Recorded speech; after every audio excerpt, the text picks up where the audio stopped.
মারিয়েছে আমাকে। কে মেরেছে? আমার সতার বেটা। কেন মারলো?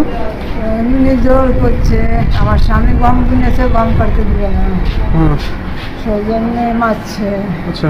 হাসে নিয়ে চলে আসছে কাটতে। আমি কলতলায় কাপড় কাচছি না, আর আসে ঝাঁটা দিয়ে মারতে লেগেছে। কাল একবার মাইকে মারতে হলো, গালাগালি করছে। কিভাবে ঘটনাটা ঘটেছিল আজকে? ঘটনাটা ঘটেছে ওই গম কাটালে। আচ্ছা। ওই আমার শ্বশুর কাছে গম কাটবেন না, গম কাটবেন না, তা বলছে গম তো তোমরা বলে ঘষে দিবা, তো কাটি দিবা, তা নেবে না, ওকে দিয়ে কাটিয়ে নেবে, বলছে মনীষলাকে দিয়ে কাটবেন, তাই বলেছে। দিয়ে তাই চলে এসছে দাউরি হাতে করে মারবো।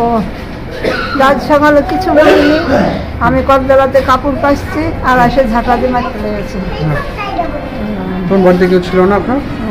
বাড়িতে তখন আমরা দুজনেই ছিল, আমার স্বামী ছিল আর আমি ছিলাম। আচ্ছা। তাছাড়া কেউ ছিল না। আচ্ছা, এর আগে এরকম আপনার গায়ে হাতটা তুলেছে? হ্যাঁ, কাল কতবার মারতে এসেছে। শুধু চুখাচ্ছে, কমচি চুখাচ্ছে, দাউরি হাতে ছিল, চুখাচ্ছে না। কালকে কতবার। আপনি হসপিটালে এসেছেন? হসপিটালে এসেছেন? হ্যাঁ। থানাতে যাবেন? হ্যাঁ, থানায় যাবো। থানায় অভিযোগ করবেন? হ্যাঁ। কি নাম আপনার সেই ছেলে? রফিকুল ইসলাম।